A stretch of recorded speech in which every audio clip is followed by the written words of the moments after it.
Assalamualaikum warahmatullahi wabarakatuh. Alhamdulillah kita bisa bertemu kembali di dalam program atau di dalam channel Sinau Kapal ya. Channel ini adalah channel yang bersifat edukatif ya. Edukatif, gratis, khusus membahas masalah bisnis perkapalan, bisnis pelayaran, bisnis kemaritiman, atau bisnis-bisnis yang terkait dengan bisnis-bisnis tersebut. Bagaimana polisinya, bagaimana tindakan apa yang kita lakukan, bagaimana tata cara yang benar.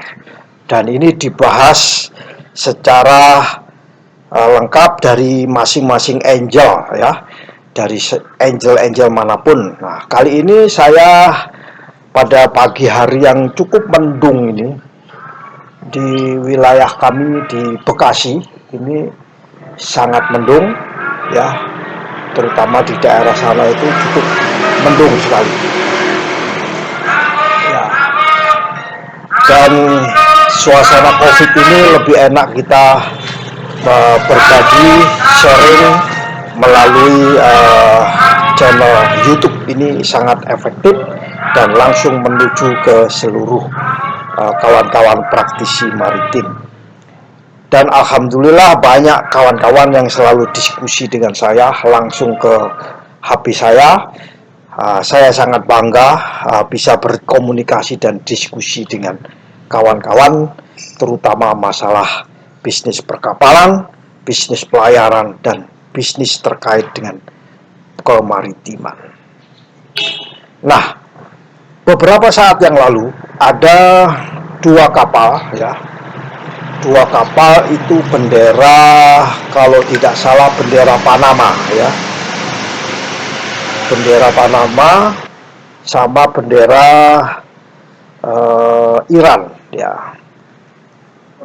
Kapal tersebut melakukan kegiatan yang namanya ship to ship ya, transfers ya. Ship to ship itu boleh-boleh saja, tapi harus dilakukan secara legal ya, secara resmi dan mengikuti aturan yang ada ya. Nah, rupanya kegiatan mereka ini dilakukan pada lokasi di luar teritorial negaranya. Artinya yang satu bendera Panama, yang satu bendera Iran. Nah, di dalam laut teritorial Indonesia. Artinya harus mengikuti aturan yang ada di Indonesia dan aturan IMO, aturan MARPOL, serta bagaimana aturan daripada statutory matter dari negara Panama, negara Iran, dan negara Indonesia. Dan hal ini, kapal ini sudah ditahan ya oleh pihak otoritas di Indonesia, sudah ditahan. Nah, ini terkait bendera ya.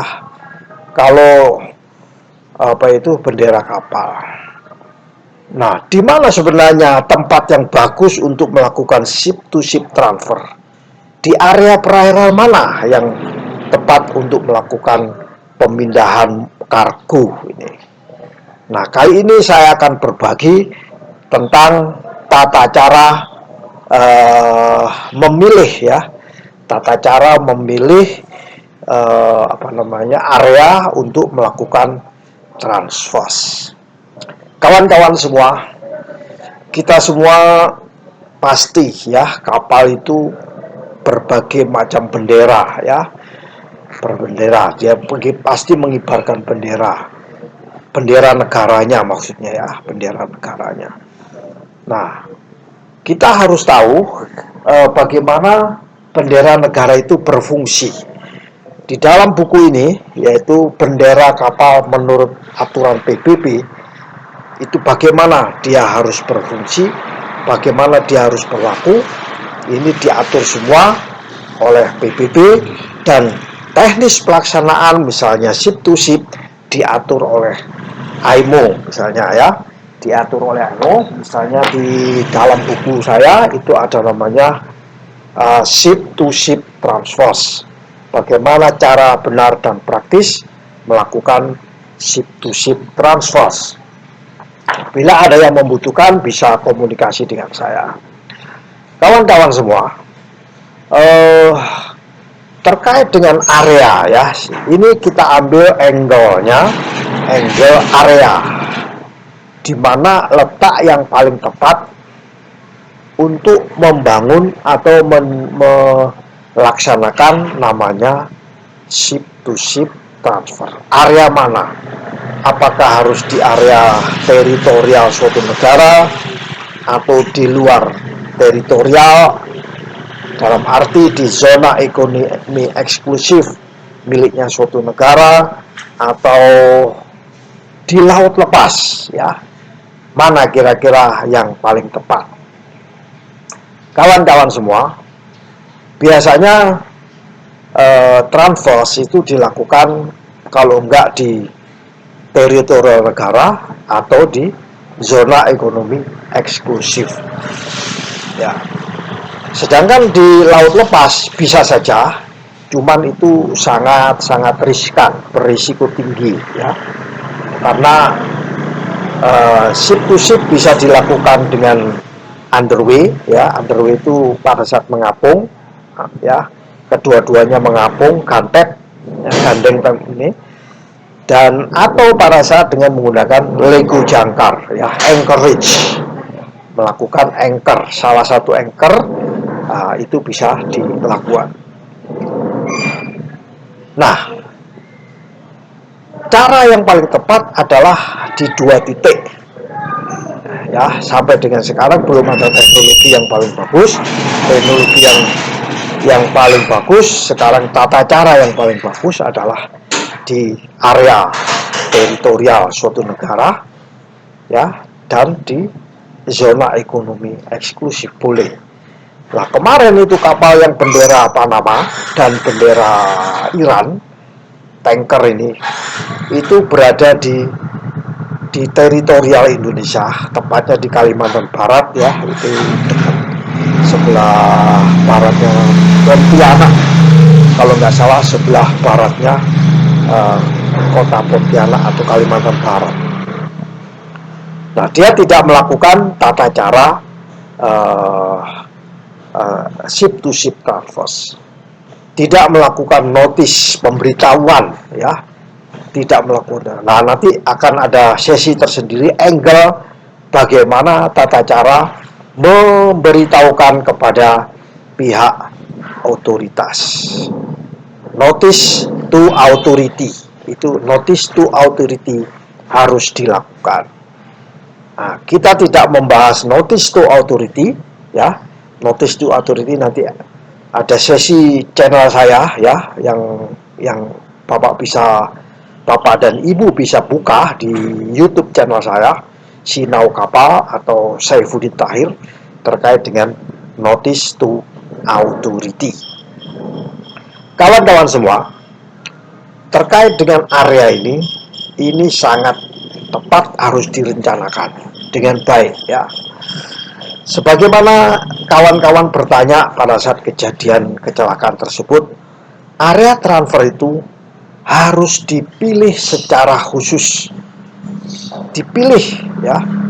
Siapa yang memilih? Biasanya kapten ya, atau dua-duanya itu bisa mengambil saran, memutuskan di mana area khusus tersebut gitu. Namanya khusus area untuk anchor. Nah, untuk mengetahui area tersebut biasanya otoritas sudah menyediakan tempatnya. Oleh karena itu kita harus memberitahu kepada pihak otoritas setempat, otoritas pihak berwenang setempat. Karena kalau tidak dilakukan di daerah yang sudah ditetapkan, itu biasanya ada pertimbangan unsafe ya, tidak aman. Di situ ada kabel, di situ ada pipa, di situ ada situs-situs yang perlu dilestarikan. Nah, itu yang tahu adalah pihak otoritas itu. Kemudian pihak otoritas itu pasti menentukan you yang sudah melakukan notice to authority diminta membuat menentukan posisinya di lintang berapa, bujur berapa, ya. Di lintang berapa, bujur berapa, itu you bisa lakukan ship to ship transfer. Ya. Itu cara yang paling jitu, ya. Hal yang harus dipertimbangkan, ya.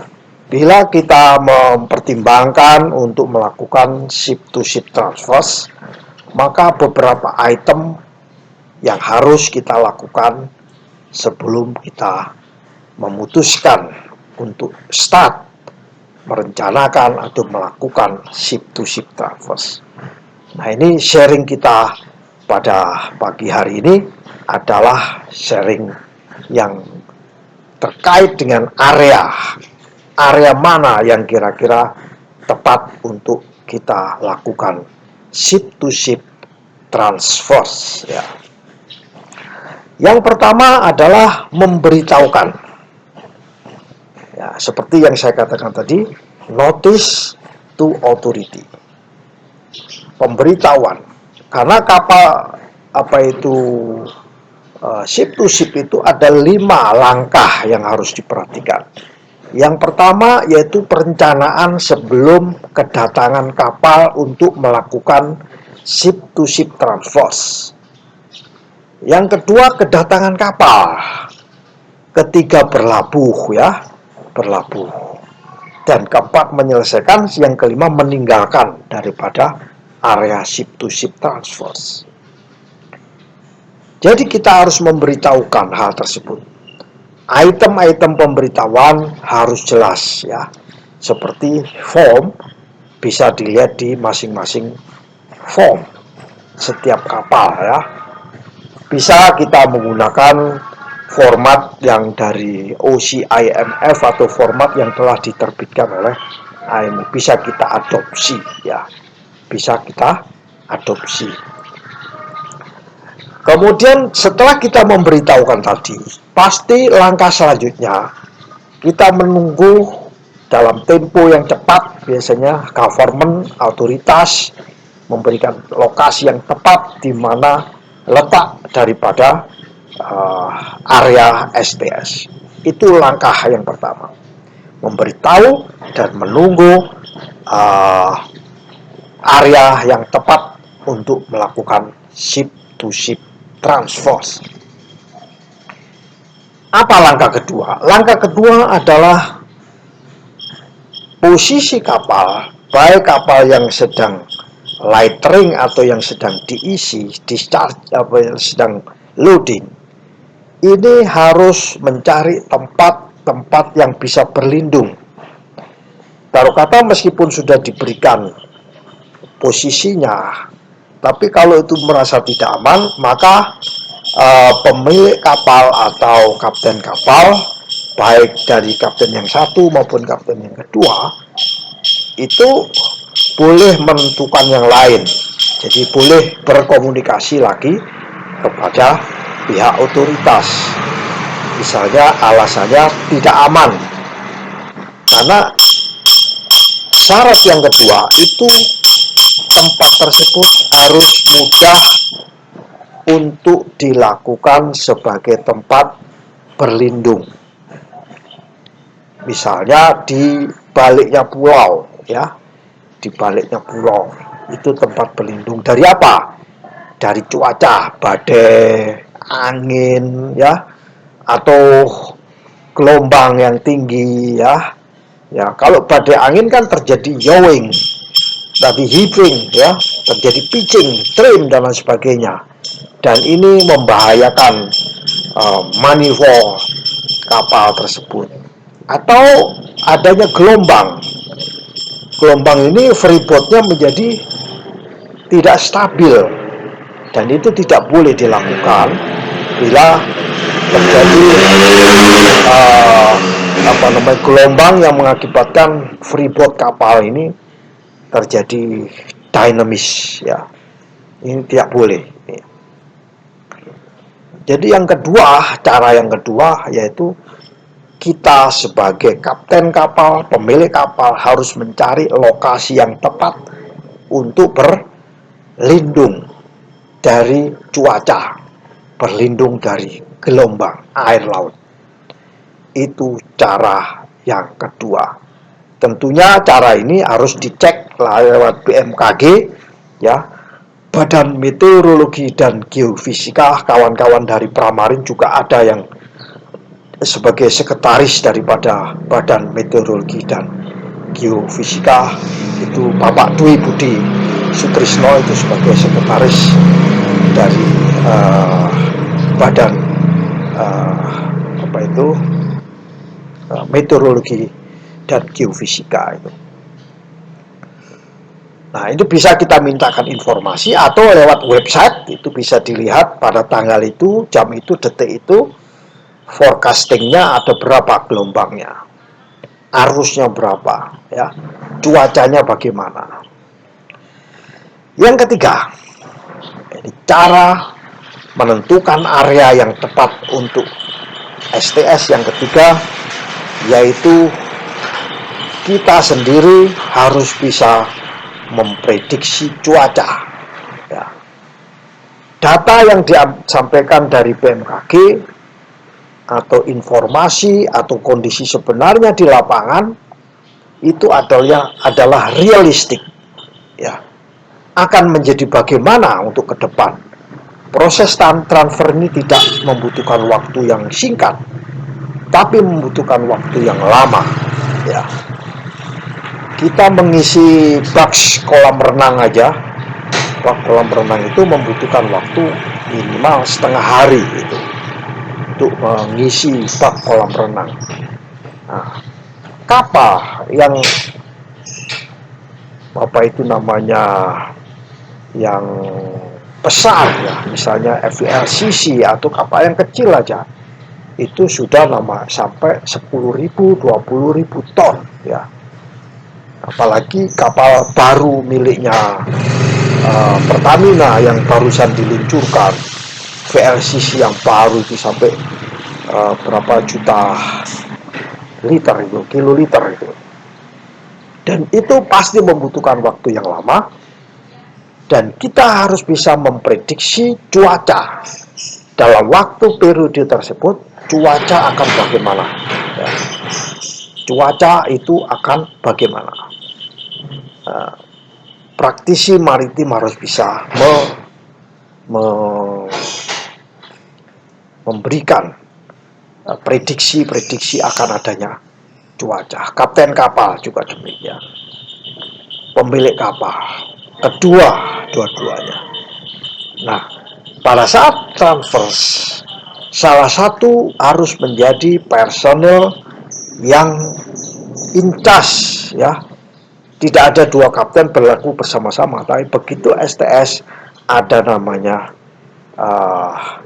personel yang in charge, yang bisa mengendalikan kondisi transverse dan bisa memberikan saran, komando, advice, dan lain sebagainya.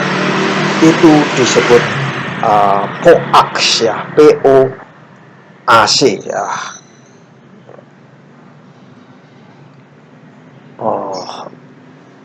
Kawan-kawan semua, sehingga pada saat kita melakukan transfer ini, kita harus memulai suatu assessment tersendiri. Apakah dalam kurun waktu 8 jam ini ada suatu lonjakan grafik gelombang atau enggak, anginnya bagaimana, arusnya bagaimana. So, itu tata cara yang ketiga. Sedangkan tata cara yang keempat, ini khusus mengenai arus, ya. Kembali kita harus tahu informasi dari BMKG. Ya, arus ini kan bukan gelombang. Gelombang berbeda dengan arus, ya. Gelombang itu berbeda dengan arus. Nah, arus ini bisa melakukan terjadinya kapal gesekan, bisa mengakibatkan patah, Manifold itu bisa patah, manifold ya. Selangnya, hose ya, oil hose yang sudah kita rancang baik-baik itu mengalami patah. Dan bila itu patah kemudian terkena percikan, maka bisa terjadi kebakaran. Jadi langkah yang keempat, kita harus bisa tahu data arus laut dan sejauh mana arus laut itu bisa ditolerir dengan kekuatan daripada mooring ya, kekuatan tali tros, terus tingkat pergeseran. Ya, meskipun kita sudah fendering antara satu kapal dengan kapal lain, sudah mooring, itu masih ada sedikit gesekan. Ini disebabkan karena adanya namanya arus ya. Ya. Arus bisa mengakibatkan juga pasang surut. Apalagi tidal ya, terjadi kandas misalnya. Nah, berbahaya. So yang keempat, kita harus tahu arus laut dan pasang surutnya. Kawan-kawan, yang kelima, kita harus memperhatikan kalau kita melihat ke arah sekeliling kali kapal ya, merencanakan, kita harus lihat radar.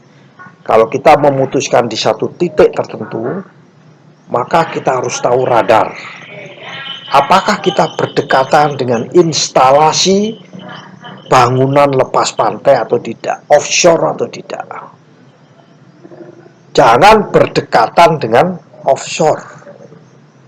Bila ada arus misalnya kecepatan 2 knot misalnya mengarah ke offshore dan kita berada di situ, sementara periode STS kita itu kalau dengan adanya arus itu bergeser, maka keputusan dengan underway tidak boleh dilakukan. Pasti diputuskan dengan anchorage atau at anchor ya, at anchor. Nah, ini harus kita pertimbangkan. Langkah yang kelima ini sangat penting karena ada objek yang berbahaya, yaitu offshore. Offshore yang pekerjaannya lagi drilling, exploring crude oil, kemudian processing di atasnya.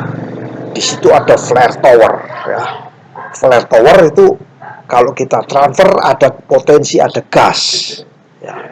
Jadi jangan sekali-kali, kita harus menjaga jarak aman ya, jarak yang aman, kira-kira yang aman dari instalasi offshore maupun kita sebut dengan bangunan lepas pantai. Kemudian bila itu terjadi lightering ya, kapal yang melakukan ship to ship, pasti yang diisi akan lebih berat, yang tidak diisi akan naik. Yang diisi freeboardnya mengecil, yang tidak diisi adalah freeboardnya membesar. Jadi pergerakan freeboard tadi itu terkait dengan lightering ya, lightering. Nah, bagaimana itu lightering? Itu ada nanti angle terpisah. Kita jelaskan terpisah apa itu yang disebut dengan lightering ya. Semoga ini bisa bermanfaat seperti kawan-kawan kita di pelayaran-pelayaran tanker, misalnya AKR atau Pertamina atau PGN atau Medco ya, atau yang lain misalnya yang Suryandra Nusa ya, itu yang meskipun kapalnya satu tapi concern sekali kepada lightering seperti ini. Jadi harus tahu ya mengenai ketersediaan lightering tersebut. Yang nomor 7, ini langkah yang nomor 7 ya, yaitu ruang laut. Yang dimaksud ruang laut itu adalah lebar, panjang, dan kedalaman serta gelombang ya. Panjang itu adalah area-area kapal, kita harus membebaskan diri dari kapal-kapal yang melintas ya. Lebarnya juga demikian, kedalamannya juga berkaitan dengan underkill clearance ya, underkill clearance, kedalaman juga terkait dengan anchorage atau tidak ya, apakah cukup dengan anchorage atau cukup dengan underway, itu kita harus perhatikan. Memungkinkan adanya kita sebut dengan pola transfer yang normal. Apakah kargo mudah dilakukan dengan kondisi sekitarnya seperti itu? Itu namanya kita sebut mencari ruang laut ya. Mencari ruang laut. Meskipun kita sudah ditetapkan bujur berapa, lintang berapa oleh otorisasi otoritas, dan kita menetapkan di sekitar itu kita harus tetap cari mana ruang laut yang tepat ya untuk area daripada ship to ship. Karena ruang laut ini kadang-kadang tidak diperhatikan oleh kita. Dianggap laut itu sudah bisa dilakukan. Kadang di sini dalam, di sebelah sininya langsung dangkal. Nah, itu berbeda. Pada dasarnya laut itu juga sama seperti tebing ya. Tebing itu ada gunung di situ. Bisa-bisa terjadi kandas, bisa-bisa terjadi stranding, ya, grounded. Jadi kita harus memperhatikan. Itu langkah yang berikutnya, yaitu dilakukan posibilitas kita mau berlabuh, ya. Berlabuh itu artinya berlegu jangkar atau underway. Nah, kemudian kita lihat ruang laut yang tadi kita lakukan underway atau dengan menggunakan legu jangkar. Jadi dua cara ini menjadi keputusan kita di langkah yang ke-8. Area yang tepat apakah kita underway atau area yang tepat di sini bisa kita lakukan dengan legu jangkar. Yang ke-9, kita tidak boleh melakukan STS. Kita tidak boleh melakukan STS bila ada jaringan kabel, jaringan pipa dan lain sebagainya. Itu tidak boleh. Di situ ada terumbu karang, ada ikan, yang untuk ikan itu. Ada yang namanya lokasi-lokasi yang memang dilestarikan, situs-situs bersejarah. Di situ ada kapal yang pernah tenggelam, kapal perang ya, milik Belanda, banyak itu yang ranjau-ranjau yang ada di situ, dan itu kita harus menghindari. Itu langkah yang ke-9. Area tersebut tidak boleh dipakai. Lalu apalagi yang bisa kita jadikan pertimbangan dalam area ship to ship? Yaitu catatan saya ini yang 10 adalah tempat yang tepat untuk bisa, bila ada apa-apa, bisa mengamankan diri ya. Bila ada apa, mengamankan diri dengan potensi kapal, kedua kapal yang ada, misalnya ke pelabuhan atau ke pulau atau kemana. Jadi pertimbangannya sebagai emergency response ya, emergency respon kepada kejadian-kejadian yang bakal terjadi itu. Yang ke-12 ini yang paling penting ya bagi kapten kapal dan jajarannya, kapal A dan jajarannya, kapal B dan jajarannya, yaitu tanggap, respon bila terjadi accident, bukan insiden tapi accident ya. Bila terjadi accident, maka jajarannya ini harus bisa melakukan respon, emergency respon. yakinkan kedua-duanya sudah bisa melakukan emergency response. Terbakar atau terjadi tumpahan, apa yang harus dilakukan bila terjadi oil spill? Bagaimana oil spill response? Apakah kita sudah mempunyai plan, oil spill response plan? Kedua-duanya. Nah, kalau sudah ada, itu area yang tepat kita untuk menetapkan. Di sini ada, kita kontak dengan pihak oil spill response yang ada di darat atau kapal, kita sudah bisa melakukan respon. Ya, seumpama kapal tidak bisa melakukan respon, tentunya kapten kapal atau POAX tadi harus mengadakan kontak dengan pihak otoritas tempat atau pihak yang bisa melakukan respon bila terjadi oil spill. Itu adalah area, salah satu pertimbangan untuk menetapkan area tersebut bisa kita jadikan sebagai area untuk ship to ship. Kemudian yang juga tidak kalah pentingnya, kalau tadi berkaitan dengan darat yaitu pihak dukungan oil spill response, yang berikutnya adalah dukungan logistik. Kapal tidak mungkin mempunyai logistik yang sempurna, yang komplit. Pasti ada dukungan logistik. Ya, cari lokasi yang mana logistik itu bisa disuplai dengan gampang. Misalnya, mungkin kemarin itu di Pontianak itu karena ada dukungan logistik. Di situ ada dukungan logistik. Ya. Nah, jadi dukungan logistik yang paling gampang, efisien, dan lokasi yang paling cocok, apakah bisa dilakukan? Ini adalah cara untuk menetapkan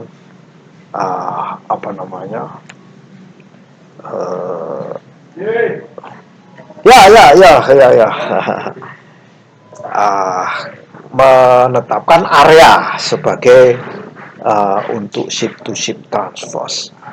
Nah, yang paling terakhir ya, ini tambahan bahwa ada namanya ancaman ya. Kapal itu pasti ada ancaman, baik ancaman yang namanya safety maupun ancaman namanya security. Seorang kapten harus tahu apakah ini daerah rawan atau daerah ini unsafe ya. Apa banyak ancaman, threat ya. Kalau itu banyak ancaman, jangan dilakukan di situ. Itu bukan area yang tepat untuk melakukan ship to ship transfer. Demikian kira-kira itu. Setidaknya ada 14 ya pertimbangan di dalam menentukan area yang perairan yang bisa dijadikan tempat untuk melakukan ship to ship transfer atau ship to ship pemindahan kargo minyak dari satu kapal ke kapal lain. Semoga ilmu yang sedikit ini bisa bermanfaat bagi kita semua. Semoga kawan-kawan kita dari Pertamina, dari PCN, dari Medco, dari BP Tangguh, atau dari kawan-kawan pemilik kapal tanker, AKR dan lain sebagainya bisa memanfaatkan hal ini, bisa untuk dijadikan bekal pengetahuan. Kalau memang sudah berpengalaman ya bisa melakukan diskusi dan konsultasi dengan saya yang ada di deskripsi Sinau Kapal. Sekali lagi, ini channel edukasi ya, channel edukasi gratis, dengan harapan hanya satu, yaitu mendapatkan pahala yang mengalir pahalanya sampai ila yaumil akhir. Demikian dari saya, lebih kurangnya saya pribadi ya, ilmunya cetek, nggak ada apa-apanya ya, dibandingkan ilmunya kawan-kawan yang memang canggih-canggih itu ya. Saya memohon maaf yang sebesar-besarnya. Wallahul mu'afiq ila aqwamit thoriq. Wassalamualaikum warahmatullahi wabarakatuh.